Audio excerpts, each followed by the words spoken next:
Hello student, welcome to Mahamana academy. Myself Simona Prakash. हम लोग class में जो पढ़े थे वो हमारा एक ही सेकंड यूनिट का पार्ट था। मैंने आपको बताया था कि मैंने एक यूनिट को कई पार्ट में डिवाइड करके रखा है। उसी यूनिट में एक चैप्टर है जिसका नाम है डिमांड, जो हम यहाँ पे पढ़ने वाले हैं। ठीक है, मैंने आपको ये भी सजेशन दिया था कि प्लीज अपना सिलेबस अपने पास रखें वाइल स्टडिंग। ठीक है, तो हम डिमांड में क्या क्या कवर करने वाले हैं, ये है market demand, determinants of demand, demand schedule, demand curve, movement and shift in demand curve, price elasticity, और प्राइस इलास्टिसिटी को मेजर करने के लिए क्या मेथड्स होते हैं, ये भी हम पढ़ने वाले हैं इस चैप्टर में। ठीक है, चलो हम डिमांड से स्टार्ट करते हैं। डिमांड की जब बात आती है तो आप क्या एक नॉर्मल आपके दिमाग में क्या आ रहा है कि डिमांड क्या होता होगा? तो डिमांड बेसिकली हम किसी चीज की इच्छा जाहिर करें या कोई चीज का मांग, उसे हम क्या बोल रहे हैं? डिमांड। तो इकोनॉमिक्स में भी डिमांड कुछ ऐसा ही होता है, कोई ऐसी चीज जिसके प्रति आपको इच्छा हो खरीदने का और आपका इनकम भी अलाउ कर रहा है कि आप वो चीज खरीद सकते हैं, तो उस पर्टिकुलर सिनेरियो को हम क्या बोलते हैं? Demand of that product. ठीक है, जैसे कि मान लीजिए मेरे पास मुझे इच्छा है कि मैं ये पेन खरीदूं, इस पेन की वैल्यू है 50 रुपीज। अगर मेरी इच्छा है सिर्फ और मेरे पास 50 रुपीज नहीं है तो फिर मैं इस पेन को नहीं खरीद सकती हूँ। तो इस पेन के डिमांड में कोई, मेरी इच्छा की वजह से इस पेन के डिमांड में कोई असर नहीं आया। लेकिन ठीक वैसे ही अगर मान लीजिए कि मेरे पास 50 रुपीज है लेकिन मेरी इच्छा नहीं है इस पेन को खरीदने की, तो भी डिमांड में, इस पेन की डिमांड में कोई अंतर नहीं आया। तो मतलब आपको पूरा ओवरऑल समझ में आ रहा हो कि किसी भी चीज को खरीदने की आपकी इच्छा होनी चाहिए, प्लस आपके पास उसका उतना इनकम होना चाहिए ताकि आप उसको खरीद सको। या फिर अगर आपके पास इनकम है और आपके पास इच्छा भी नहीं है तो भी वो उस पर्टिकुलर चीज के डिमांड में कोई फर्क नहीं आएगा। तो डिमांड आपको समझ में आया कि क्या होता है? अब हम लोग पढ़ के देखेंगे। Demand simply means a consumers desire to buy goods and services without any hesitation and pay the price for it. मतलब कि डिमांड का मतलब होता है कि कंज्यूमर किसी चीज को कोई चीज खरीदे बिना एनी हेजिटेशन के और उसके लिए वो पैसे भी पे करे। ठीक है, in simple words demand is the number of goods that the customers are ready and willing to buy the several prices during a given time frame. मतलब कि एक नंबर ऑफ गुड्स जो कि कस्टमर खरीदना चाहते हैं एक गिवन टाइम फ्रेम में और एक प्राइस पे। ठीक है, तो उसे हम क्या बोलते हैं? डिमांड। ठीक, preference and choices are the basics of demand. मतलब कि प्रेफरेंस और चॉइसेस ये क्या है? बेसिक होते हैं डिमांड के। मतलब आपका चॉइस भी होना चाहिए और आप उस, मतलब मान लीजिए कि मेरे पास ये 50-50 का 2 पेन का है ऑप्शन, तो मैं एक पेन जो चूज करती हूँ उसके डिमांड में फर्क आएगा। ठीक है, तो प्रेफरेंस और चॉइस क्या होता है? डिमांड का बेसिक एलिमेंट होता है।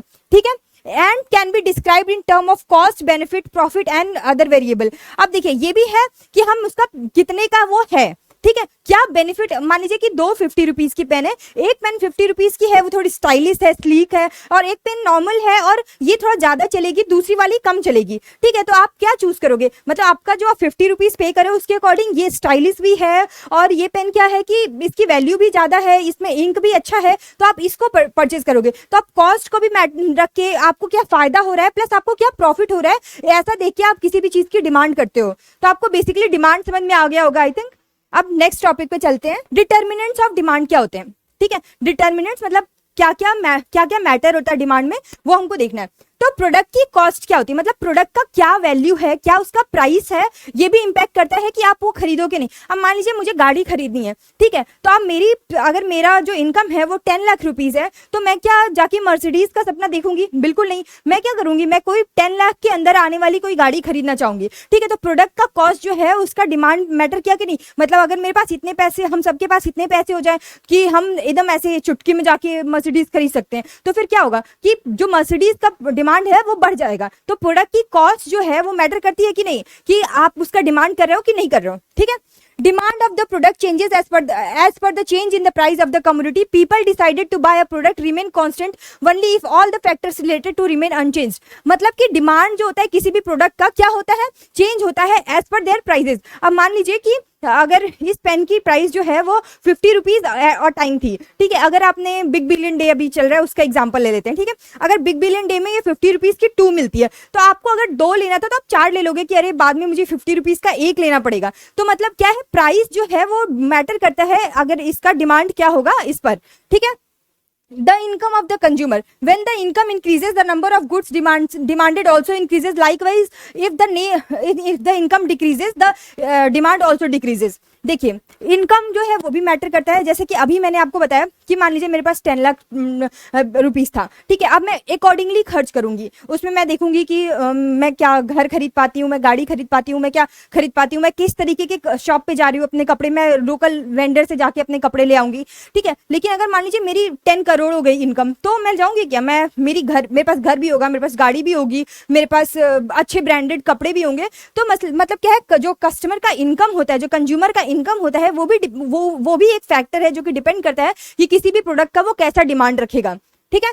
Cost of related goods and services, अब देखो ये भी एक बहुत, इसमें दो वर्ड्स होंगे, एक कॉम्प्लीमेंट्री वर्ड्स, एक कॉम्प्लीमेंट्री गुड्स होगा, ये रहा, और एक ये कॉम्प्लीमेंट्री गुड और एक ये सब्स्टिट्यूट प्रोडक्ट, ठीक है। तो अगर मान लीजिए कि कोई ऐसा गुड है, ठीक है, कि जिसकी वजह से मतलब अगर मैंने मान लो कि पेन ले लिया और इसमें इंक ही नहीं है, तो इसका कोई वैल्यू है नहीं है। लेकिन पेन और इंक का वैल्यू एक दूसरे के साथ है, मतलब ये एक दूसरे को कॉम्प्लीमेंट करते हैं, ठीक है। अगर मैंने पेन लिया है तो मुझे इंक भी लेना ही पड़ेगा, ठीक है। तो वो ये इस तरह के जो गुड है वो कॉम्प्लीमेंट्री गुड्स कहलाते हैं। तो अगर मान लीजिए कि इस पेन की प्राइस बढ़ेगी तो वो इंक का भी प्राइस बढ़ेगा, ठीक है। अगर मान लीजिए कि इस पेन की प्राइस कम होती है तो उस इंक का भी प्राइस कम होगा, ठीक है। सब्स्टिट्यूट गुड्स क्या होता है, सब्स्टिट्यूट गुड्स वो ये होता है कि जैसे एक के बदले हम दूसरा यूज कर सकते हैं। बहुत लोग चाय के बदले, घर में आज चाय नहीं है, चलो कोई नहीं कॉफी पी लेते हैं, चलो मैं कह रही हूँ मेरे पास एक ब्रांड की पेन नहीं है, मैं दूसरे ब्रांड का पेन ले लेती हूँ, ठीक है। तो मतलब कॉम्प्लीमेंट्री गुड्स, मान लीजिए मुझे बर्गर खाने का मन है, चलो बर्गर नहीं मिल रहा है तो मैं हैमबर्गर खा लूंगी, पिज्जा नहीं मिल रहा है उसके बदले मैं हैमबर्गर खा लूंगी, ठीक है। तो मतलब ये क्या है, सब्स्टिट्यूट, एक गुड नहीं है तब भी दूसरे का काम चल जाएगा। लेकिन मान लीजिए कि पेट्रोल है और कार नहीं है, तो पेट्रोल का कोई वैल्यू नहीं है, अगर कार है पेट्रोल नहीं है तो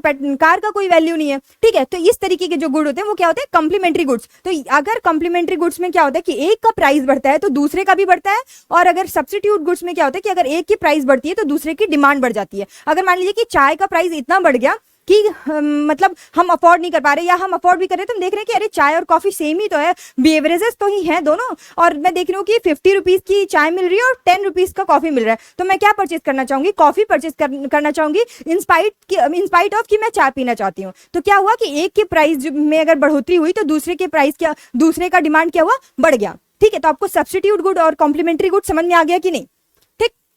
देखिए, for a complementary product an increase in the cost of one community will decrease the demand for complementary product, मतलब कि एक प्राइस में अगर बढ़ोतरी होती है तो दूसरे में क्या होगा, डिमांड जो है वो कम हो जाएगी, decrease in the demand of complementary product. Example, an increase in the rate of bread will decrease the demand for the butter, मतलब कि बटर का डिमांड जो है वो डिक्रीज हो जाएगा अगर ब्रेड का डिमांड जो है वो बढ़ गया है तो। Similarly an increase in the rate of one community will generate the demand for substitute product to increase, मतलब कि अगर मान लीजिए कि एक कम्युनिटी है जिसका जो डिमांड है वो जनरेट होगा किसकी वजह से, दूसरे गुड, जो दूसरा वाला गुड है उसका प्राइस जो है वो बढ़ गया है इसकी वजह से, उसको हम क्या बोलते हैं, सब्स्टिट्यूट प्रोडक्ट्स। जैसे कि यहाँ पे मैंने दिया है टी वाला एग्जाम्पल दिया, टी कॉफी का, अगर टी की प्राइस राइज हो जाती है तो कॉफी का प्राइस क्या है, कॉफी का डिमांड जो है वो बढ़ जाएगा, ठीक। आपको समझ में आ रहा है।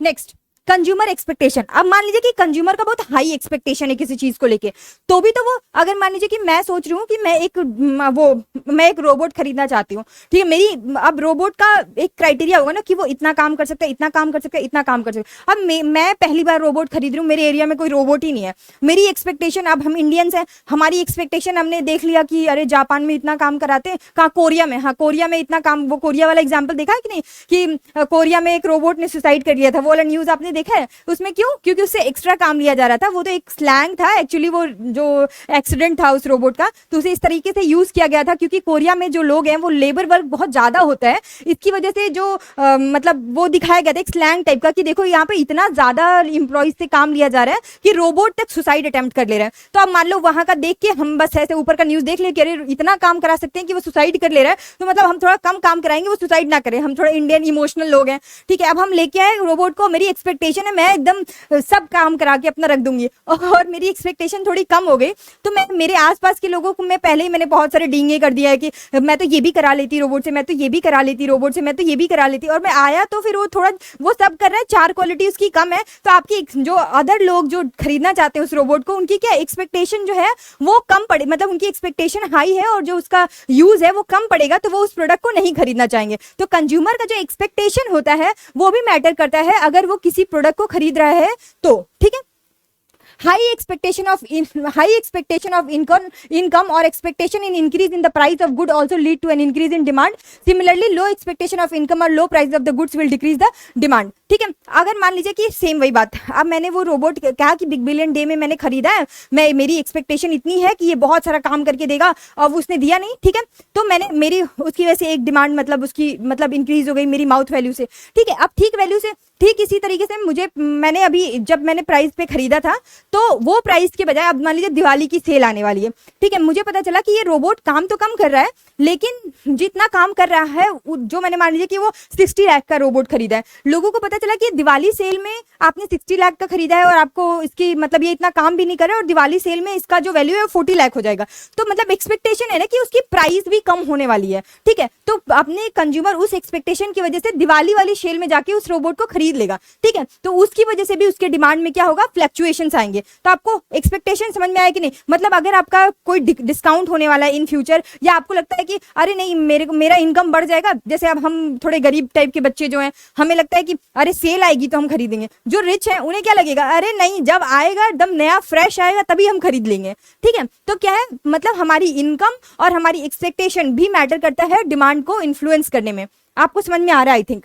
अब हम buyers in market, if the number of buyers for commodity are more or less than there will be a shift in demand curve. हाँ, अब बायर्स भी एक मैटर है जिसकी वजह से डिमांड में चेंजेस आते हैं। क्या बायर एक मैटर है, अब मान लीजिए कि हिंदुस्तान में नंबर ऑफ पॉपुलेशन ज्यादा है, ठीक है, अब नंबर ऑफ पॉपुलेशन ज्यादा है लेकिन इनकम डिस्पैरिटी है, तो गरीब लोग ज्यादा हैं या यंग लोग, मान लीजिए कि हमारे इंडिया में यंग लोग ज्यादा हैं, तो जैसे बर्गर हो गया, पिज्जा हो गया, जो फास्ट फैशन हो गया, इसका जो इंडस्ट्री है हमारे इंडिया में बहुत बड़ा है, ठीक है, तो क्या है कि इन प्रोडक्ट्स की जो डिमांड है वो किसकी वजह से है, क्योंकि यहाँ पे यूथ की संख्या ज्यादा है, ठीक वैसे ही जहाँ पे लोगों की संख्या कम होगी या यूथ की संख्या कम होगी वहां पे इन चीजों की जो डिमांड है वो कम होगी। तो मतलब बायर्स कैसे हैं मार्केट में ये भी डिपेंड करता है कि मार्केट में डिमांड कैसी रहेगी गुड्स की, ठीक है। नेक्स्ट अब हम लोग पढ़ेंगे डिमांड स्केड्यूल। डिमांड स्केड्यूल क्या होता है, ठीक है, a demand schedule is referred to a tabular representation of a tabular statement that shows the various quantities of commodity that are demanded at a different price level at a specific time period।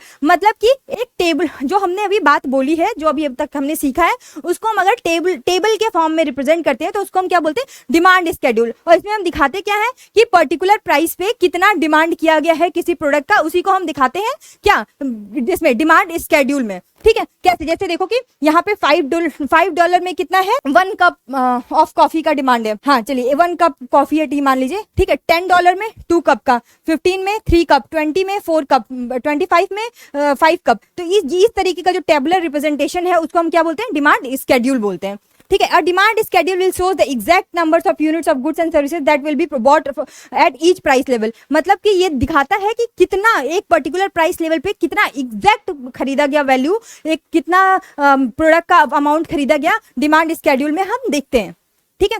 अब देखो इसका ना उसमें आपके 12th में वो भी होगा, न्यूमेरिकल भी होगा, तो क्योंकि हम लोग अगेन वही वाला बात मैं बोल रही हूँ कि हम जो सीयूईटी का पेपर देने जा रहे हैं उसमें हम क्या कर रहे हैं कि एमसीक्यू सॉल्व करेंगे, तो हमें न्यूमेरिकल का आइडिया तो होना चाहिए, जैसे आपको फॉर्मूला पता होना चाहिए, आपको छोटे मोटे न्यूमेरिकल भी पता होना चाहिए, ठीक है, आपको वो पिक्चर पता होना चाहिए कि अच्छा डिमांड स्केड्यूल क्या होता है, ये सब कुछ आपको पता होना चाहिए। लेकिन मतलब बहुत ज्यादा हम न्यूमेरिकल में नहीं जाएंगे, पहले तो वीडियो बहुत लेंदी हो जाएगी, ठीक है, और दूसरी बात ये कि उतना वो यूजफुल भी नहीं है आपके लिए। आप जब कंपटीशन का पेपर दे रहे हो जो सीयूईटी का, मुझे लगता है कि उसमें ज्यादा आपको थियरी पे देखना चाहिए, फोकस करना चाहिए, स्पेशली इन इकोनॉमिक्स। अब हम लोग बात करें movement along the demand curve and shift in the demand curve. ये दो चीजें हैं, ठीक है, क्यों मूवमेंट होता है डिमांड कर्व में। अभी हमने डिमांड स्केड्यूल पढ़ा था, यहाँ पे अभी हम बैक जाते हैं, ठीक है। अगर चलिए यहाँ पे ही आते हैं, आपको लगेगा या मान लीजिए कि मैंने ये डिमांड स्केड्यूल बनाया, हाँ चलिए हम लोग एक टेबल बना के देखते हैं यहाँ पे कि क्या बोल रहा है। अगर मान लीजिए कि ये एक टेबल है,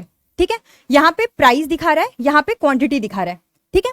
अगर मान लीजिए कि एक प्रोडक्ट की वैल्यू 10 रुपीज है, ठीक है, उसका डिमांड कितना हुआ, सपोज कि 10 रुपीज है, ठीक। अगर इसकी वैल्यू 20 हुई, इसका जो डिमांड है वो भी क्या हुआ, कम, इसका डिमांड जो है वो कम हो गया, 5 हो गया, ठीक है। फिर इसकी वैल्यू जो है वो 30 हो गई, तो इसका डिमांड, यहाँ पे डिमांड क्या हो गया, वो 2 हो गया, ठीक है। अगर अब मैं कह रही हूँ कि इसको आप थोड़ा ग्राफिकली रिप्रेजेंट करके मुझे दिखाओ, आप कैसे दिखाओगे। यहाँ पे ये हो गया, ये आपका प्राइस होता है, ठीक है, यहाँ पे प्राइस, और ये क्या होता है आपका क्वांटिटी होता है। ठीक है। अब यहाँ पे क्वांटिटी क्या है 10 5 10 तक, तो हमको यहाँ पे 10 तक जाना पड़ेगा। 1 2 3 4 5 6 7 8 9 10, ठीक है। और ये प्राइस है, ठीक है, 10 20 और ये 30, ठीक। अब हमको 10 पे कितना है, 10 पे 10 का, ठीक। 20 पे कितना है 5 का, ठीक है। और 30 पे कितना है 2। तो जो डिमांड कर्व है वो क्या है, आपको डाउनवर्ड दिख रहा है। क्यों डाउनवर्ड दिख रहा है, कि जैसे जैसे प्राइस बढ़ रहा है वैसे क्वांटिटी क्या है, जो क्वांटिटी डिमांडेड है वो क्या है, कम होती जा रही है। तो जो ये टेबुलर, ये जो आप रिप्रेजेंट करते हो, इस तरीके से ग्राफिकल रिप्रेजेंटेशन करते हो, इसमें डिफरेंट शिफ्ट्स भी आते हैं, ठीक है। अब मान लीजिए कि आपने ये क्वांटिटी एक गुड का लिया, आपका ये हो गया, ठीक है। अगर मान लीजिए कि ये प्राइस में चेंजेस की वजह से या कुछ मतलब ये क्वांटिटी में कुछ चेंज आता है, तो क्या होता है, प्राइस की वैल्यू भी आप ऐसे दिखाओगे, यहाँ दिखाओगे, यहाँ दिखाओगे, ठीक है। अगर क्वांटिटी में कोई चेंजेस आएगा तो कभी यहाँ दिखाओगे, कभी यहाँ दिखाओगे। तो ये जो शिफ्ट हो रहा है डिमांड कर्व में, वो हम यहाँ पे इसको या तो मूवमेंट बोलते हैं या तो शिफ्ट बोलते हैं डिमांड कर्व में। तो यही हम यहाँ पे पढ़ने वाले हैं, ठीक है। Every business has a demand curve for the commodities it sells. Many things influence demand, and that these influence may be recognized by looking at various in the demand curve. मतलब कि हम हर बिजनेसमैन के पास ये demand curve होता है, वो demand curve को देख के ही समझता है कि कैसे, मतलब क्या चल रहा है, डिमांड कर्व में शिफ्ट चल रहा है या डिमांड कर्व मूव कर रहा है, और मतलब प्रॉफिटेबल चीजें चल रही हैं या नॉन प्रॉफिटेबल चल रही हैं, ये देख के मतलब ये। और एक और बात, जब डिमांड कर्व जो है वो थोड़ा स्टीपर हो, मतलब थोड़ा ऐसा दिखता है, ये ऐसा टाइप का दिख रहा है, तो ये मार्केट डिमांड की बात करता है। और थोड़ा ऐसे ऐसे दिख रहा है, थोड़ा ये, तो ये किसकी बात कर रहा है, ये इंडिविजुअल डिमांड की बात कर रहा है। एक इंडिविजुअल किसी प्रोडक्ट की डिमांड है, उसके बारे में बात कर रहा है। और ये इस तरीके का क्यों शेप बनाता है डिमांड कर मार्केट डिमांड, क्योंकि यहाँ पे मान लीजिए कि प्राइस का जो चेंजेस होगा वो 10 से 20 जो क्वांटिटी डिमांडेड का चेंजेस होगा 10 से 20 से 30, मतलब कम चेंजेस होगा, कम प्राइस का चेंज हो रहा है। और यहाँ पे क्या होता है, मतलब मार्केट डिमांड का मतलब क्या होता है कि नंबर ऑफ चीजों के बारे में बात हो रही है, मतलब एक पूरे इकोनॉमी में कितने सारी चीजों का परिवर्तन हो रहा है, जीडीपी डिसाइड कर रहे हैं हम, ठीक है। तो वहां पे क्या होगा, 1 लाख 2 लाख का चेंजेस आएगा, तो उसकी वजह से जो उसका स्लोप भी होगा वो कुछ इस तरीके से बनता हुआ दिखाई देगा, ठीक है। हाँ, तो इसको हम चेंज इन डिमांड कर्व पढ़ेंगे, मूवमेंट अलोंग डिमांड कर्व पढ़ेंगे। Movement along the demand curve is caused by the change in commodities price. मतलब मूवमेंट क्या होता है, अगर कमोडिटी की प्राइस में चेंज हुआ है, तो अगर क्या हुआ, कमोडिटी की प्राइस में चेंज हुआ, उसकी क्वांटिटी डिमांड में चेंज हुआ, किसकी वजह से, उसकी प्राइस में चेंज होने की वजह से, तो उसे हम क्या बोलते हैं, movement along demand curve. Where as the shift in demand curve caused by change in one or factors more than price. मतलब कि प्राइस के अलावा दूसरे फैक्टर्स को चेंज होने की वजह से जो डिमांड में परिवर्तन आया, उसको हम क्या बोलते हैं, शिफ्ट इन डिमांड कर्व, ठीक है। There is a change along the curve with movement in the demand curve. मतलब कि चेंज होता है कर्व में, अगर मूवमेंट हो रहा है चेंज का, मतलब डिमांड कर्व में मूवमेंट हो रहा है, तो however in the shift in demand curve, shift कैसा होता है, जब पोजीशन, मतलब उसका डिमांड कर्व का पोजीशन चेंज हो रहा है तो फिर शिफ्ट होता है, ठीक है। जैसे कि ये शिफ्ट हो गया, यहां से यहां चला गया, ठीक है। हाँ, ये movement along the demand curve, यही बातें मैंने बताया हुआ है कि जो अभी मैंने आपको समझाया कि प्राइस की चेंज होने की वजह से क्या होता है और डिमांड कैसे क्वांटिटी डिमांड में चेंज होता है। इसका आप एक स्क्रीनशॉट ले लो, मैंने इसको प्रॉपर जो मैंने बातें बोली है उसको लिख के रखा है ताकि आपको मतलब प्रॉब्लम ना हो, तो आप एक स्क्रीनशॉट ले सकते हो उसका। अगेन आप देखो, मैंने अभी तो थोड़ा टेढ़ा मेढ़ा बना के दिखाया, यानी मैंने इमेज भी रख लिया है। ये क्या है, ये जो इधर की तरफ हो रहा है ये डिमांड कर्व, ये क्या है, मूवमेंट है। लेकिन ये क्या है, यहाँ ये प्राइस की वजह से, देख रहे हो प्राइस चेंज हो रहा है, ठीक है। और यहाँ पे क्या है, प्राइस चेंज हो रहा है, क्वांटिटी भी चेंज हो रहा है, तो ये क्या है, ये चेंज इन डिमांड कर्व है, और ये मूवमेंट इन डिमांड कर्व है, और ये क्या है, ये शिफ्ट इन डिमांड कर्व है, ठीक है। ठीक है, यही ये समझाया हुआ है कि डिमांड कर्व में क्या चेंज होता है, कि देखो ये प्राइस चेंज हो रहा है, इसके साथ साथ डिमांड भी चेंज हो रहा है। यहाँ पे सेम प्राइस लेवल पे देख रहे हो कि आप डिमांड जो है वो बढ़ी है। जैसे कि ज्वेलरीज हो गई, क्या होता है, ज्वेलरीज में सीजनल डिमांड होता है। अगर प्राइस भले सेम है, लेकिन अगर मान लीजिए शादियों का सीजन आ गया तो उसका डिमांड क्या है, वो बढ़ जाता है, ठीक है। अब मान लीजिए ये इसका एग्जांपल ले लीजिए कि कुछ चीजें जो होती हैं वो सीजनल होती हैं, ठीक है। कितना भी उनका प्राइस कम रहे, क्या आप ठंडी में जाके रेनकोट खरीदोगे, नहीं खरीदोगे, ठीक है। तो ये है मूवमेंट और शिफ्ट इन डिमांड कर्व। आप इसको एक बार देख लेना, ये राइट वर्ड शिफ्ट होता है क्यों, लेफ्ट वर्ड शिफ्ट होता है क्यों। अब ये जो है वो जो मूवमेंट और शिफ्ट क्यों हो रहा है, इसको भी मैंने पॉइंट्स में बताया हुआ है। जैसे कि प्राइस ऑफ रिलेटेड गुड, अगर मान लीजिए कि कोई रिलेटेड गुड है, उसकी प्राइस में चेंजेस आया है, तो उसकी वजह से क्या होगा। जैसे ये हैमबर्ग का यहाँ पे मैंने एग्जाम्पल दिया हुआ है, हैमबर्ग और पिज्जा वाला, जो अभी इससे पहले मैंने एग्जाम्पल दिया था। तो उससे क्या होगा कि अगर रिलेटेड गुड का प्राइस जो है वो चेंज हो रहा है, तब भी जो डिमांड कर्व है उसमें शिफ्ट होगा। अगेन इनकम जो है कंज्यूमर का वो भी डिटरमाइन करेगा कि वो किस तरह का डिमांड रखना चाहता है। अगेन जो नंबर ऑफ बायर्स है, मतलब कि एक सिटी एक कंट्री में कितने बायर्स हैं, वो भी डिपेंड करता है कि उस पर्टिकुलर प्रोडक्ट का प्राइस क्या होगा। अगेन एक्सपेक्टेशन, अगर मान लीजिए कि मेरी सेल की एक्सपेक्टेशन है कि अगर आने वाले मंथ में सेल आने वाला है, तो मैं अगर कोई प्रोडक्ट अभी खरीदने वाली हूँ तो मैं नेक्स्ट मंथ में खरीदूंगी, ना कि मैं अभी खरीदूं। ठीक है, अब देखो अभी तक मैंने ये डिमांड जो है, आप लोग ये सब कंफ्यूज नहीं होना कि चैप्टर में बुक में तो इतना सारा बताया गया है, मैम इतना कम में खत्म कर रही है, क्योंकि देखो है क्या कि हमारा सिलेबस बहुत बड़ा सा है और हमको मेन पॉइंट्स को खत्म करना है और उसके बाद हम एमसीक्यू सॉल्व करेंगे। अब हम लोग नेक्स्ट टॉपिक पे जाते हैं जिसको बोलते हैं प्राइस इलास्टिसिटी ऑफ डिमांड। अब देखो इलास्टिसिटी से आप क्या प्रेफर करते हो? कभी आपने रबर बैंड देखा है लड़कियों का, अपने बहनों का, या जो लड़कियां हैं वो खुद का, जो अगर आप ऐसे फैलाओगे या ऐसे करोगे तो उसमें चेंज होता है। मतलब इलास्टिसिटी का मतलब क्या होता है कि वो फिसलाव जो है वो क्या है, चेंज। इलास्टिसिटी ऑफ डिमांड का मतलब होता है जो चेंज इन प्राइस को मेजर करना, ठीक है, उसी को हम बोलते हैं इलास्टिसिटी ऑफ डिमांड। ठीक है, इसमें भी अगर आपको न्यूमेरिकल पे नहीं जाना है, आप फॉर्मूला देख लेना, इस फॉर्मूला पे बेसिक एक दो न्यूमेरिकल रख लेना, जो एक दो स्टार्टिंग के एग्जाम्पल्स होते हैं ना उतना देख लेना, बस उससे ज्यादा नहीं देखने के होते। एग्जाम्पल्स देख लो, इसका एक मेथड जो वो परसेंटेज वाला मेथड होता है वो देख लो, इतना बहुत है। ठीक है, तो हम इसको पढ़ते हैं। प्राइस इलास्टिसिटी ऑफ डिमांड क्या होता है? Price elasticity of demand is a measurement of the change in demand for product as result of the change in the price. मतलब कि प्राइस में बदलाव आने की वजह से क्या डिमांड में चेंज आया है उसको मेजर करने को क्या बोलते हैं हम? Price elasticity of demand. ठीक है, if a price change creates a larger change in demand, अगर मान लीजिए कि प्राइस की वजह से लार्जर चेंज हो रहा है, मतलब ज्यादा बड़ा चेंज हो रहा है, तो हम उसको क्या बोलते हैं? Elastic demand. ठीक है, if the price changes creates a larger change in demand then it is known as the elastic demand. ठीक है, क्या बोलते हैं हम इसको? इलास्टिक डिमांड बोलते हैं। अगर मान लीजिए कि प्राइस चेंज होने की वजह से स्मॉलर चेंज हुआ है तो उसको हम क्या बोलते हैं? इन इलास्टिक डिमांड बोलते हैं। ठीक है, price elasticity of demand measure the relationship between the proportionate. अब देखो जब भी ना कुछ फंक्शन की बात आती है इकोनॉमिक्स से, तो उसका मतलब होता है रिलेशन का।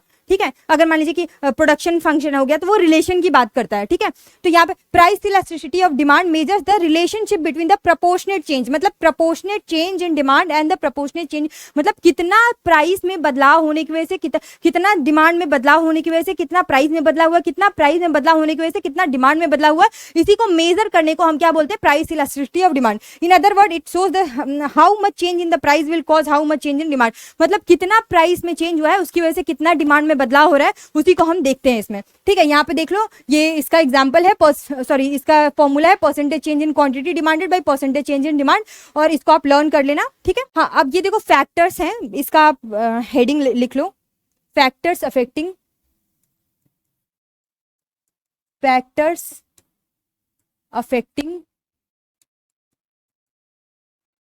Price elasticity of demand. ठीक है, क्या क्या फैक्टर्स है? ठीक, लेवल कैसा है कंपटीशन का, ठीक, अवेलेबिलिटी इंफॉर्मेशन आपको उस मान लीजिए कि जो डिस्काउंट आने वाला है उसका इंफॉर्मेशन भी है आपको कि नहीं है। ठीक है, ब्रांड लॉयल्टी, अब मान लीजिए कि आप कितना भी किसी चीज का प्राइस बढ़ गया, मान लो कि एडिडास के शूज का प्राइस 30,000 हो गया 20,000 से, लेकिन कुछ लोग एडिडास के एकदम लॉयल कस्टमर होंगे, भले दूसरी जगह उससे अच्छा सामान मिलेगा। जैसे अभी आईफोन का नया वाला जो आईफोन आया उसमें क्या ही फीचर है? कोई फीचर नहीं है, लेकिन जो लोग आईफोन के लॉयल कस्टमर होंगे वो आईफोन ही खरीदेंगे, वो कोई और फोन नहीं खरीदेंगे। ठीक है, तो लॉयल्टी भी मैटर करती है। डिग्री ऑफ नेसेसिटी, आपको जरूरत कितनी है? अगर मान लीजिए कि दवाई है, ठीक है, दवाई का प्राइस कितना भी ज्यादा बढ़ जाए, अगर आप बीमार हैं तो आप क्या करेंगे? दवाई को जाके खरीदेंगे। तो मतलब किसी भी चीज की नेसेसिटी भी है, वो भी इस डिमांड को इम्पैक्ट करती है। ठीक है, the proportion of income spend on commodity, again income जो है वो अभी आपको मैंने समझाया है। टाइम फ्रेम, अब मान लीजिए कि कोई ऐसा टाइम, मतलब कोई ऐसा प्रोडक्ट है, भाई रेन कोट वाला एग्जांपल, कि अगर मान लीजिए कि बरसात है वो थोड़ा महंगा भी मिलेगा तो हम उसको खरीद लेंगे, लेकिन अगर ठंडी में हम वो सस्ता भी मिलेगा तो हम नहीं खरीदेंगे। ठीक है, फिर प्राइस और अवेलेबिलिटी ऑफ सब्स्टिट्यूट, मान लीजिए कि अगर रेनकोट के बदले कोई और सब्स्टिट्यूट है जो हमें मिल जाए, तो हम जैसे कि वो सब्स्टिट्यूट में हम एग्जांपल लेते हैं कि पेन के बदले हम, अगर पेन का प्राइस बहुत ज्यादा हो रहा है, रेड पेन का प्राइस बहुत ज्यादा बढ़ गया, तो हम ग्रीन पेन खरीद लेंगे, हम ब्लू पेन खरीद लेंगे। ठीक है, तो अवेलेबिलिटी कैसा है सब्स्टिट्यूट का मार्केट में, ये भी डिपेंड करता है। अगेन अब देखो, इसमें सबसे इंपॉर्टेंट जो आपके काम का है, बाकी ये सब तो आपको थोड़ा बहुत पढ़ना ही है, लेकिन इसमें सबसे इंपॉर्टेंट है आपका ये परसेंटेज मेथड वाला। ठीक है, इसको आप एकदम देख लेना, आपको इसको कैलकुलेट भी कर लेना, और ये मतलब ये आपको पढ़ के पता होना चाहिए कि ये होता क्या है, लेकिन आपको ये परसेंटेज मेथड पूरी तरीके से पता होना चाहिए। जैसे इसका फॉर्मूला क्या है, ठीक है, और ये परसेंटेज मेथड होता क्या है, और इसकी एक दो न्यूमेरिकल भी। ठीक, तो पढ़ते हम लोग परसेंटेज मेथड क्या होता है। मतलब परसेंटेज चेंज जो होता है, मतलब क्वांटिटी में और प्राइस में, ठीक है, जो प्राइस है और क्वांटिटी में जो परसेंटेज चेंज होता है उसी को हम परसेंटेज मेथड बोलते हैं। यहाँ पे देख लो, this method involves calculating the percentage change in quantity demanded related to the percentage change in the price. मतलब कि कितना परसेंट चेंज हुआ है क्वांटिटी डिमांडेड और कितना परसेंट प्राइस में चेंज होने की वजह से वो हुआ है, उसको हम किसके थ्रू मेजर करते हैं, ये परसेंटेज मेथड के थ्रू। इसका ये फॉर्मूला है, ठीक है। टोटल आउटले मेथड, इसमें क्या करते हैं, टोटल एक्सपेंडिचर देख के, टोटल एक्सपेंडिचर हम पहले मल्टीप्लाई करते हैं प्राइस को किससे, क्वांटिटी डिमांडेड से, और फिर टोटल एक्सपेंडिचर में मेजर करते हैं कि प्राइस की चेंज होने की वजह से कितना मतलब डिमांड में इंपैक्ट आया है, उसको हम बोलते हैं टोटल आउटले मेथड। इसका कोई फॉर्मूला नहीं है। पॉइंट मेथड क्या है कि this method calculates elasticity of specific point. मान लीजिए कि एक डेट, एक सीजनल चीज का, मान लीजिए कि रेनकोट का डिमांड आपको मेजर करना है, एक वो क्या है, वो एक सीजनल प्रोडक्ट है, ठीक है, तो उसका डिमांड अगर आपको करना है तो आप किससे करोगे, पॉइंट मेथड से करोगे। इसका फॉर्मूला यहाँ पे है, ठीक है।